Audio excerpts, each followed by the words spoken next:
¿Qué tal? ¿Cómo han estado? Muy buenas tardes. Bienvenidos y bienvenidas a un nuevo capítulo de CNN Tiempo. Hemos salido de nuestro estudio, hemos salido del domo porque este es un programa especial.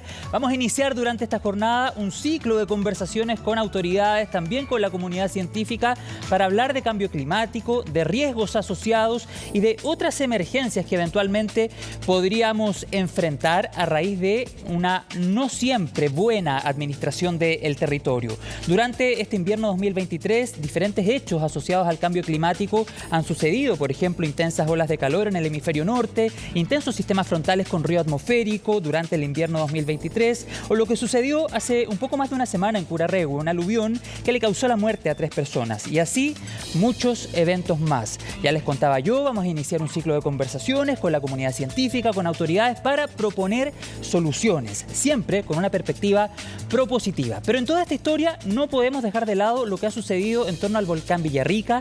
La actualización de la alerta hecha el día de ayer por las autoridades cambia a alerta naranja.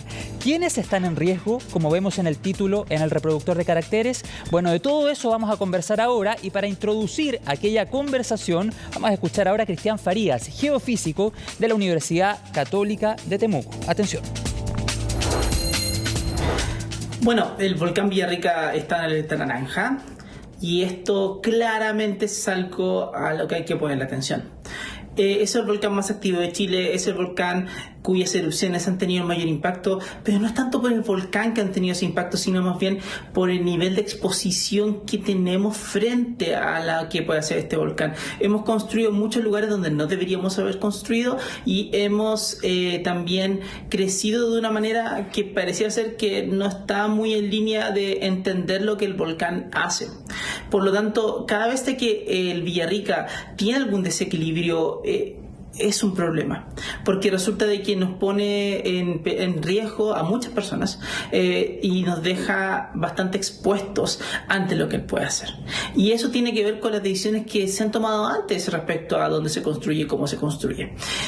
Hoy en día, el volcán Villarrica lo que está teniendo es un proceso en el cual se muestra bastante inestable, con explosiones que han llamado bastante la atención, pero sobre todo con una liberación de energía sísmica que es más grande de lo que se había tenido antes.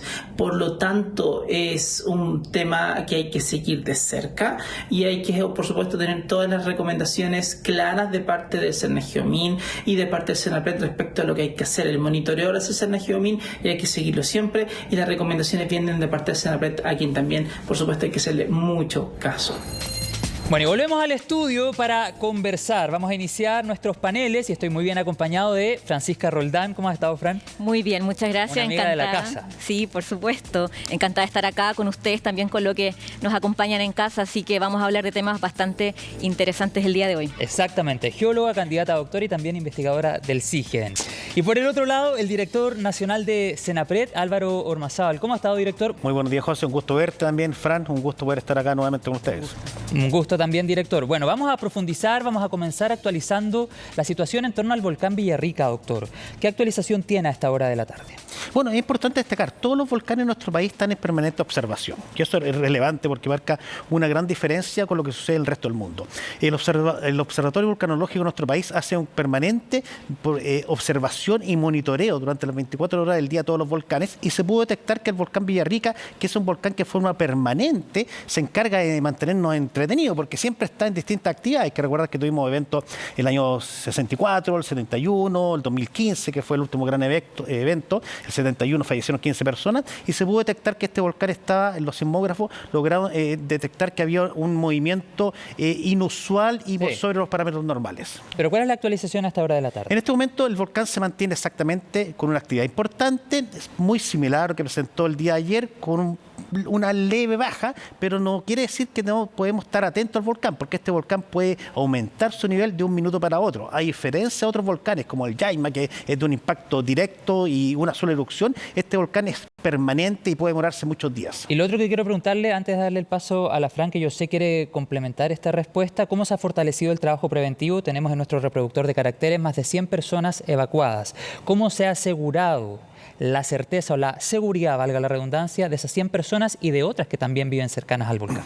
Bueno, dentro de la etapa de prevención y mitigación se hace un levantamiento primero de toda la gente que vive cerca de los volcanes, no solamente el Villarrica, sino que en el monitoreo se hace un levantamiento de todas las personas que viven poblaciones cercanas a todos los volcanes del país. En este caso tenemos claramente identificado que cerca de la zona de Pucón hay 30 familias que viven y que efectivamente son 100, 110 personas que están siendo evacuadas, están siendo trasladadas a los lugares que disponen los distintos municipios, y aquí sucede algo particular porque tenemos mucha gente que tiene animales y también eso, ellos tienen un arraigo importante que también hay que preocuparse de cómo sacamos los animales, cómo los llevamos a un lugar seguro y después cómo hacemos el retorno en la eventualidad que no suceda nada a esos lugares. ¿Es suficiente ese trabajo preventivo, Francisca, o hay que incorporar otros aspectos? A mí me parece que sí. O sea, Senapred, en todo lo que es el cambio de ley, tiene un fuerte enfoque en lo que es la prevención, ¿ah? Pero también a mí me interesa que la gente igual entienda de que este es un volcán bastante especial, ¿ya? Bueno, ya lo dijo Álvaro, tenemos un volcán que cambia de lo que es efusivo a explosivo, ¿ya? Y tenemos ya los registros históricos.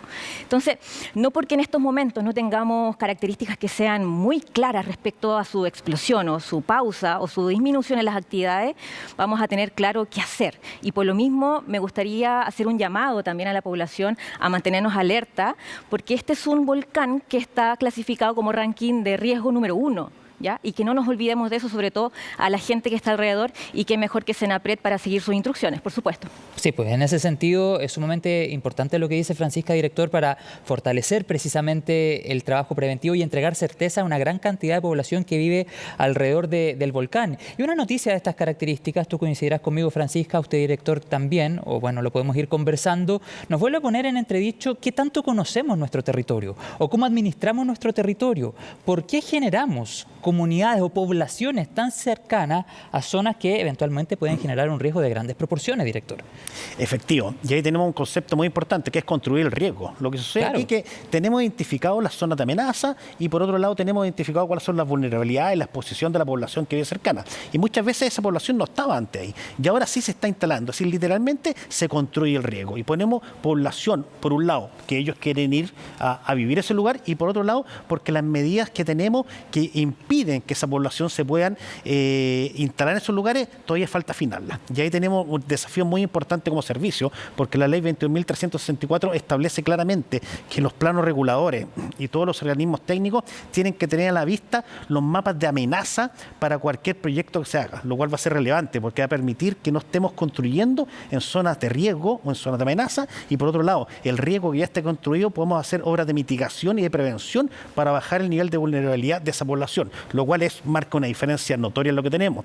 Pero siempre esto hay que hacerlo con la conciencia de la gente. Por muchas medidas que el mundo académico, las autoridades tomen o entreguen información, es importante que la gente comprenda el riesgo y que sepa que todas estas medidas de esta zona de exclusión, como el caso del volcán Villarrica en este momento, 8 kilómetros de la redonda, que puede aumentar, como puede disminuir, es importante que la gente sepa que estas medidas se toman solamente con el objetivo de evitar la exposición de las vidas de las personas. ¿Y de qué depende que aumente ese riesgo, que cambie el color de la alerta para llevarlo también a los términos coloquiales que maneja la ciudadanía? Puede ser una variante importante, pero podemos seguir con alerta naranja y a lo mejor por los nuevos análisis, todo el proceso que hace informativo Serna Geomil puede decir que a lo mejor ya no van a ser 8 kilómetros, podría aumentar a 15, pero mantenerlo en la misma alerta naranja.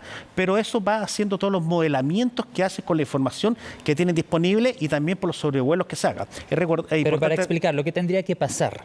Que todos los eventos, todas las simulaciones que ellos hagan, indiquen, porque ellos hacen proyecciones con la cantidad de nieve, los lahares, la proyección, el elemento piropráctico que va a salir, ellos hacen proyecciones, teniendo en cuenta el viento, la humedad del aire, la temperatura, todo eso hace que este posible elemento piropráctico que salga del volcán pueda variar y ampliar la zona. Y eso es importante, que este rayo puede ampliarse, y también es importante tener claro que está los 8 kilómetros de la redonda, pero están todos los flujos de la ADAES que están también identificados, donde uno precisamente llega muy cercano a Pucón, que es lo que más nos preocupa. Francisca.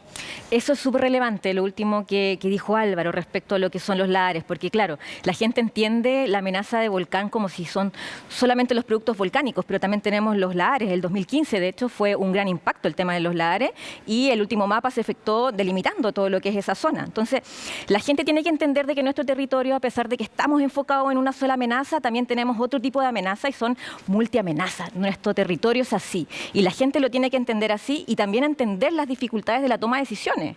Como dijo Álvaro, los instrumentos respecto a lo que se toma la decisión en Senapred son los instrumentos, por ejemplo, de mapas de impacto y eso requiere también un trabajo técnico, ¿ya? Y un seguimiento constante.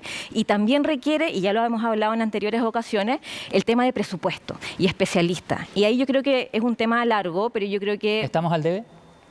Sí, estamos al debe. Yo creo que se están haciendo grandes esfuerzos y, por ejemplo, centros tan importantes como es IGIDEN o, por ejemplo, CR2, CEDEUS, yo creo que están haciendo esfuerzos bastante grandes y tenemos toda la energía y las ganas para poder colaborar, pero yo creo que el monitoreo volcánico, y lo tenemos que resaltar así, es bastante importante y está bastante bien equipado en todo lo que es nuestro territorio y nos tenemos que sentir bastante orgullosos respecto a eso. ¿Cómo responde a lo que plantea Francisca, director, esa retroalimentación, por ejemplo, que idealmente debiese existir con la comunidad científica? Es decir, nosotros tenemos distintas mesas de nuestro servicio donde participan todos los organismos que Francisca indica, participan, y es importante porque no podemos tomar las amenazas como una amenaza por sí sola. Aquí surge algo muy importante que son las multiamenazas, que ayer conversamos en la mesa. Estamos llenos de amenazas en Chile. Y claro, y tú tienes que tomarla en su conjunto, porque por ejemplo, en el tema del Villarrica, ¿qué sucede? Si bien tenemos el volcán, que por sí solo, todo lo que es el material que pueda salir del volcán, causan peligro, una amenaza, también tenemos que considerar cómo lo sumamos con las otras variables. Es decir, hay que considerar que los ríos, en la región de los ríos y la Araucanía, los niveles de lauda de todas las cuencas hidrográficas están a tope, están al nivel máximo. Y tenemos una cantidad importante de nieve en el volcán. Y ese mismo material, con esa nieve que pueda caer en forma muy rápida, puede hacer que esos niveles de los ríos también aumenten. Entonces no podemos analizar solamente en la zona de afectación que por sí solo causa el volcán, sino que tenemos que analizarlo también cómo, y eso es un trabajo que se hace con los otros servicios públicos, ver cómo el nivel de los cauces, que muchas veces no va a estar precipitando, pero ese cauce puede subir y puede causar inundaciones también. Entonces es importante todas estas variables trabajarlas en su conjunto, y ahí la academia tiene un trabajo importantísimo. Pero con el objetivo de entregar soluciones, ¿qué se podría hacer precisamente para lo que usted plantea? Es decir, todas las herramientas que tienen toda esta información que maneja la academia es la que nosotros tenemos que procesar y con la que tenemos que trabajar. Toda esta información que da SIGIDEN, con los cuales trabajamos muy de la mano, son documentos esenciales para nuestro proceso de toma de decisiones. Son documentos que tenemos que tener, y lo hacemos así, para que toda la infraestructura de obra, y no solamente el tema de los volcanes, sino toda la amenaza, sean considerados, porque hay horas de trabajo, horas de estudio. El trabajo que realiza Francisca con lo que es remoción en masa es relevante para ver cómo se pueden hacer obras de mitigación que puedan bajar el nivel de exposición de esas personas. Y en ese sentido, Francisca, y para cerrar el tema del volcán, por supuesto vamos a seguir hablando de ese tema más adelante y vamos a profundizar en los riesgos en general a los cuales está expuesto nuestro país. Pero para ser súper concreto en base a lo que planteaba el director, ¿qué obras de mitigación, qué se podría realizar en la zona aledaña al volcán Villarrica para que este riesgo no sea tan grande cada cierto tiempo? ¿Cómo podríamos avanzar o derechamente pensar en sacar a toda esa población que vive ahí? A ver, es complejo porque, bueno, ya lo hemos hablado también en otras entrevistas. ¿Qué significa también una reubicación a la gente? Tenemos que pensar, y como bien lo dijo Álvaro, nuestro país es un país multiamenaza, ¿ya? Entonces, si bien lo reubicamos a la gente, lo salvamos de una amenaza en específico, que es la amenaza de, por ejemplo, los lahares y los volcanes en este caso, tenemos que estar conscientes de que quizás estamos reubicando a la gente en otro tipo de amenaza, en una zona expuesta quizás a otro tipo de amenaza. Y ahí entra también el temazo, yo Entonces, diría. ¿cómo convivimos con el riesgo? Eso, tenemos que conocer nosotros el territorio, ¿ya? Y eso significa un trabajo en conjunto, como lo dijo Álvaro, entre lo que es la comunidad académica, la comunidad técnica y también lo que es el COGRID, ¿ya?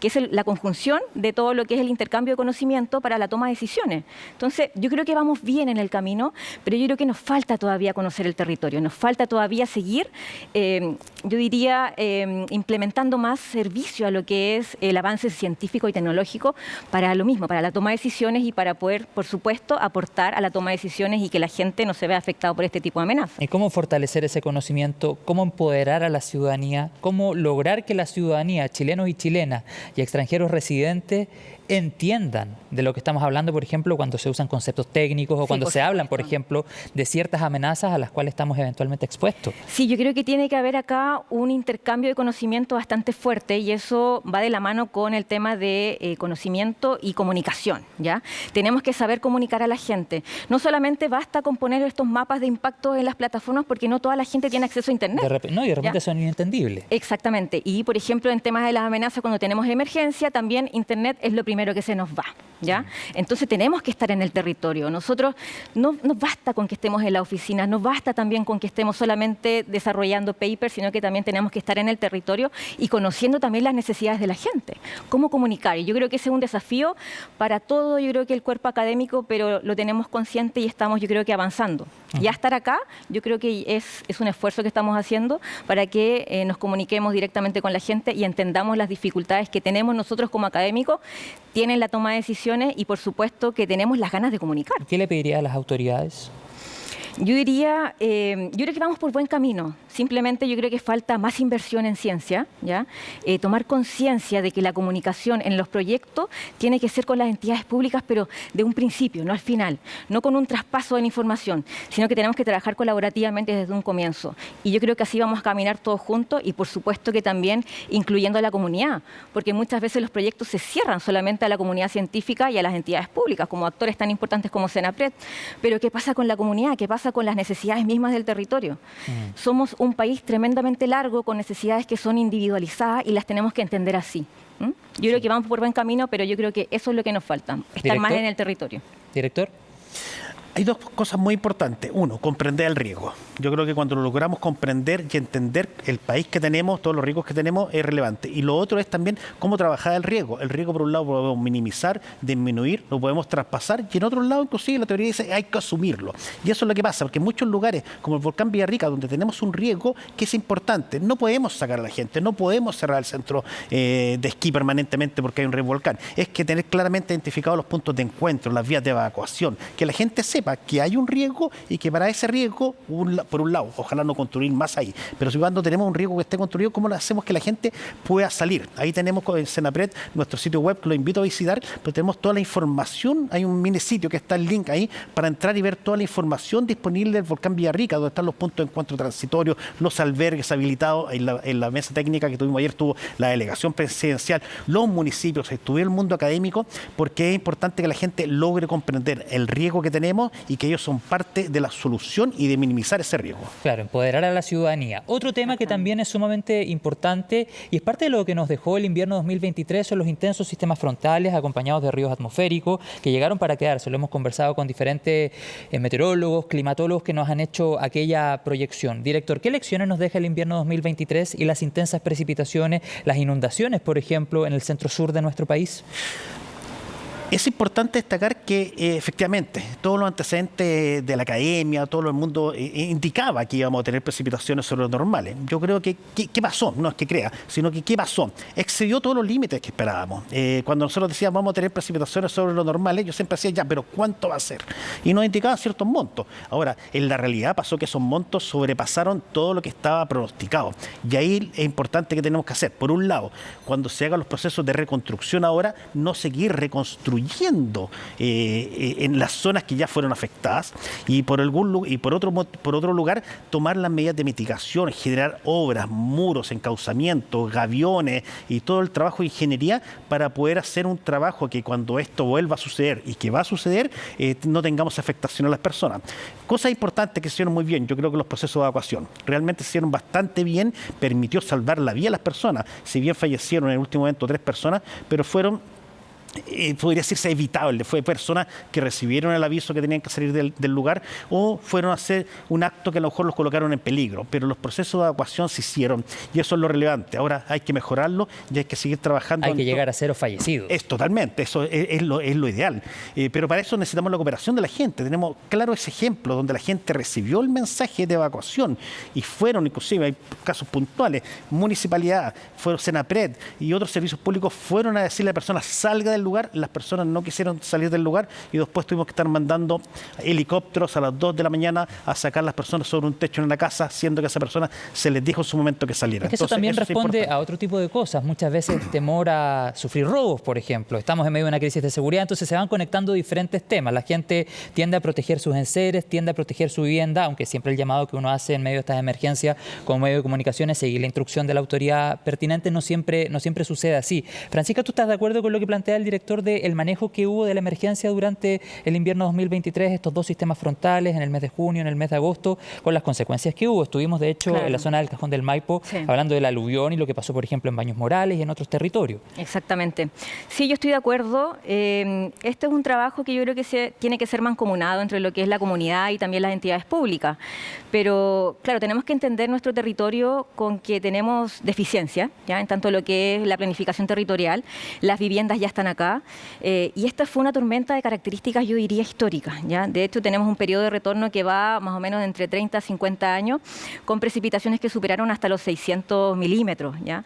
Sí, yo creo en el Maule hacia arriba. Exactamente. Yo creo que si bien las obras de mitigación son un aspecto bastante positivo, yo creo que acá también tiene que haber un traspaso de la información y que la gente también entienda dónde vive, ¿ya? Me parece que es muy pertinente el tema del trabajo preventivo, el trabajo de evacuación, pero si la gente también no se interesa en el territorio donde vivimos, que este es un país, ya lo dijimos, multiamenaza, este tipo de situaciones yo creo que pueden ir repitiéndose y mucho más. Ya tenemos 2 ríos atmosféricos, no sabemos lo que puede pasar ahora porque el fenómeno del Niño está acá para quedarse, y por lo mismo yo diría que si bien las autoridades hicieron grandes esfuerzos, puede que incluso tengamos tormentas que se expandan mucho más territorialmente y las autoridades no dan abasto. Entonces también se requiere, yo creo que la comunicación con la comunidad y también la cooperación, ¿ya? Y también tenemos que entender nuestro territorio con que son decisiones que también son concatenadas, ¿ya? Si bien las autoridades que tienen el deber de evacuar y por supuesto entender las amenazas, nosotros también tenemos que trabajar entendiendo las amenazas, acá también estamos siguiendo las consecuencias de una planificación territorial que a veces tiene bastantes deficiencias, ¿ya? Entonces, yo creo que no solamente tenemos que enfocarnos en ciertos sectores públicos, sino que también tenemos que entender como un sistema interconectado de todo lo que son los actores públicos para poder tomar buenas decisiones. No solamente, por ejemplo, con Senapred, sino que transferir la información a todo lo que es, por ejemplo, los planes comunales regionales. Bueno, hay mucho que conversar. Claro, exactamente. Planes reguladores, entonces, por ejemplo. Exacto, los planes reguladores y que de cierta manera identifican las zonas de riesgo, pero también ellos necesitan el instrumento, al igual que Senapred, que son los instrumentos de zonas de impacto. O sea, está todo interconectado y lo tenemos que entender así. Director, y respecto a lo que dice Francisca, usted puede dar certeza, y esto lo pongo sobre la mesa en medio de la misión de fortalecer el trabajo preventivo, que es parte también de lo que realiza Senapred. ¿Usted puede dar certeza de que no se va a reconstruir en zonas de riesgo, en zonas que se inundaron, por ejemplo, durante este invierno 2023? En este minuto no se puede dar esa certeza. Hay que considerar que hay mucho trabajo que hay que realizar en base a instrumentos que al día de hoy no se encuentran. No están todavía los mapas de amenaza todavía, no están todavía los mapas de riesgo. Es un trabajo que lamentablemente no es de Francisca Sáenz. Va a ser un mapa de amenaza de riesgo, es de años. No es que algo que se pueda tomar. Lo que es importante es que una vez que estén todos esos instrumentos, y la ley lo dice, que todos los servicios tienen que tenerlo en consideración. Y eso es relevante, y lo vinculo con algo que decía Francisca, que es el conocimiento del terreno. Hay y nos pasa también que muchas familias viven históricamente ahí y las entrevistaban en la tele. Oiga, ¿usted no va a salir? No, si yo vivía acá, vivía mi abuelo, y siempre ha pasado esto, siempre ha llovido. Pero hay que considerar que los terrenos van cambiando. Se han hecho obras, a lo mejor río más arriba, se han construido carreteras, se han construido algunas poblaciones, y eso hace que esa cuenca hidrográfica cambió. Entonces es importante que la gente entienda que por mucho que el conocimiento histórico es relevante y siempre lo tenemos en consideración, hay que sumar siempre un delta adicional a ese riesgo, porque hay obras que pueden haber realizado. Lo vimos en las últimas precipitaciones que tuvimos. Si bien los ríos, las cuencas principales crecieron mucho, hubo mucha afectación por los canales de regadío, que eso es relevante. Tenemos que tener en claro qué estamos haciendo como país, que no estamos escuchando también a la parte técnica. ¿Cómo incluimos lo que es todo lo que se indica en Senajumín, que ya se dijo previamente, en los planes reguladores comunales? ¿Cómo también conversa con los municipios que se hacen ahí, de hecho? Y yo creo que tenemos que empezar a aprender de los errores, y que no se vuelva, por supuesto, a repetir. Claro. Bien, muchas gracias Francisca, geóloga, investigadora del CIGEN. Nuevamente gracias director, que tengan una excelente tarde y muchas gracias nuevamente por ser parte de esta primera conversación acá en CNN Tiempo. Gracias. Gracias a ustedes por la invitación. Muchas gracias director. Gracias, vamos a terminar entonces este ciclo, este panel más bien, este primer panel con imágenes que nos concluyen lo que hemos conversado, con algunas soluciones también que se han puesto sobre la mesa luego de esta conversación con Francisca Roldán y con el director de Senapred, Álvaro Ormazábal.